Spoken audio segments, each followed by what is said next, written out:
Hi everyone, Shai here. I hope all of you are doing good. Welcome to another new video. We all love indulging in our favorite snacks and treats, trusting they're made with care and quality. But what if you knew the surprising or downright shocking secrets behind how they're actually made? From unexpected ingredients to eyebrow-raising processes, big food brands have more to reveal than you might think. Get ready to uncover the truth about your favorite foods and how they end up on your plate. You might never see them the same way again. So, here are some of the famous products you never knew how they are made.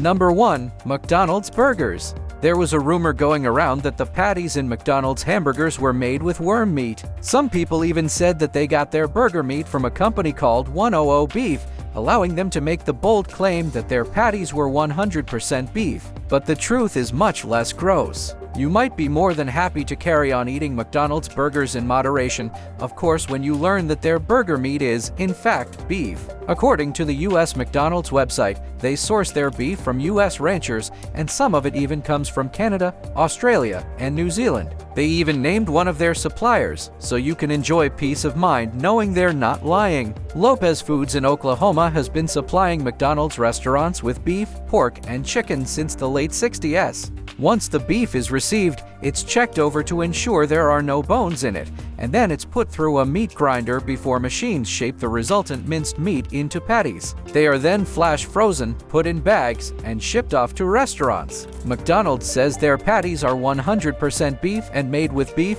salt, pepper, and nothing else, not even preservatives, additives, or fillers. Number 2. Shredded cheese and grated Parmesan.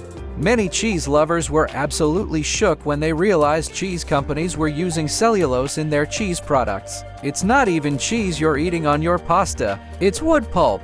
Many of us were even more shocked to learn that it was absolutely legal. The only reason we took much notice of it was that the FDA was investigating Castle Cheese Incorporated, a company from Pennsylvania that had improperly labeled its cheese and used a combination of cellulose and cheap cheddar cheese in its Parmesan products. According to the American Cheese Society's executive director, Nora Weiser, cellulose is found in shredded cheese varieties where it's used as an anti-caking agent. It keeps the grated cheese from clumping together and is illegal. The FDA allows cheese products to contain up to 4% cellulose, which means every time you eat your favorite pasta dish, 4% of the Parmesan you put on top could be nothing more than wood pulp. It's absurd. Third, cellulose has actually been quite a popular food additive since the 1970s when consumers wanted more fiber in their diets. See, I don't know about you, but I think I'd be choosing products with whole wheat as fiber as opposed to, well, wood.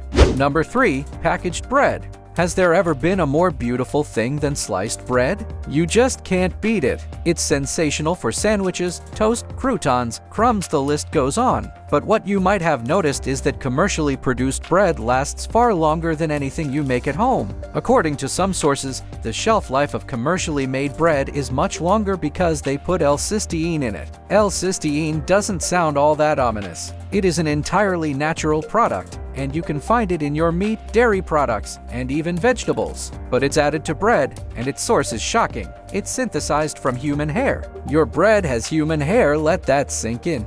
Hair salons in China are among the most common sources of L-cysteine in products. The hair clippings are gathered, dissolved into an acid, and the L-cysteine is removed and sold to commercial bakeries. Sometimes it also comes from duck feathers, cow horns, and pig bristles. Many fast food outlets have said they use it, but fortunately, the bread from McDonald's contains fully synthetic L-cysteine, which means they haven't raided hair salons to make their buns last longer. Before moving on to the next point, I'd like to take a moment to introduce you all to my merchandise. You can support my content by getting your favorite products from my store or by simply joining my channel. Your support means a lot to me. Now, let's get back to the video. Number 4. Enhanced chicken and beef. The next time you purchase chicken or beef from your local grocery store with brined or enhanced on the packaging, pay attention to the weight. Some of that weight is nothing more than a saltwater solution and a few seasonings, and you're paying extra for it to be there. It's actually not uncommon for food processors to plump their meat by injecting it with salt water. In fact, it's an industry standard. But why do they do it? Well, the reasoning behind it is that it'll make your chicken or beef fresher and juicier. After all, who wants to tuck into a dry bit of meat? Everyone would blame your cooking. The problem is just how much your average chicken breast is being plumped. Some studies have found that a chicken's weight can be plumped up with saltwater solutions by as much as 30%. Every year, consumers spend millions of dollars on salt water rather than chicken. At first, processors were just adding saline to keep the poultry moist, but they realized it didn't really help with the flavor. So, they started adding forms of sugar, like corn syrup, as well as lemon concentrates and broths to help the chicken hold on to that water during shipping. They also added sodium phosphate to bind it, but as this would stop them from being able to claim a product was low sodium, they used potassium phosphate instead. They then encountered another problem: potassium phosphate tastes bitter. So, what do? They add more natural flavors. Look, I'm not saying that every piece of chicken you buy will have all these fillers and additives, but it's worth keeping in mind that there's often more than just chicken in your chicken. Number 5. Jelly beans are a delicious treat for the young and old. Allegedly, we're often told not to eat too many of them because of their high sugar content. But there's another reason why you might stop yourself from throwing a handful in your mouth: there are bugs in them. It's not as gross as it sounds though. You're not going to bite into a jelly bean and find a spider leg. The shiny coating on the outside is often shellac, which is a resin that the female lackbug secretes when it drinks tree sap. These bugs come from Thailand and India and deposit their shellac onto branches and twigs. It's then harvested, processed into flakes, dissolved in ethanol, and sprayed onto food products like jelly beans. Sometimes it even replaces the wax on apples and is used in non-edible goods like hardwood flooring products to make them shiny. Obviously, this is bad news for vegans or vegetarians. Shellac is an animal byproduct and is not typically listed as bug juice on food and product packaging. Instead, you might see it listed as E904. If you're a vegetarian who's been tucking into the occasional bag of jelly beans, you may want to rethink your choices. Number 6. Chewing gum. There's a whole list of ingredients you might not have realized are present in your average stick of gum, like sheep's wool, for example. Did you know you're chewing part of a sheep? Okay, so it's not actually as gross as it sounds. Some chewing gum contains lanolin, which is a type of waxy secretion from the sebaceous glands of sheep. They use lanolin to make their wool waterproof, and it's quite a popular ingredient in skincare products. However, it's often found in chewing gum because it gives it the necessary chewiness. You might not find this listed in the ingredients, but that doesn't mean it's not there. Most chewing gum products also contain flavors, sweeteners, a gum base, and softeners. The gum base can sometimes come from the latex sap of the sapodilla tree, but it might also come from natural resin, food-grade agar, and other sources. And because we're all about synthetic technology these days, synthetic rubbers are often used to form the gum base of chewing gums, such as synthetic resin, polyethylene, and glycerol esters of wood or gum resin. But before you vow to never eat chewing gum again, know that it can sometimes have some medicinal functions. You can buy chewy analgesics, antacids, and even gum products to help you quit smoking, provide nutrition, and prevent tooth decay.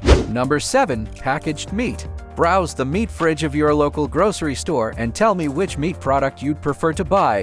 One with dark brown raw meat or one with fresh-looking red meat? You'd go for the fresh-looking meat, right? Well, there's nothing to say it's actually any fresher than the brown meat, it just might contain carbon monoxide. Many meat producers put a supposed harmless dose of carbon monoxide onto meat products to make them look red for more than 20 days. But if you were to peer into the cabinetry of your local butcher, you'd find that the meat in there, which typically doesn't contain carbon monoxide, only stays red looking for a few days. Consumers want their meat to look fresh, so producers are answering the call with this unusual addition.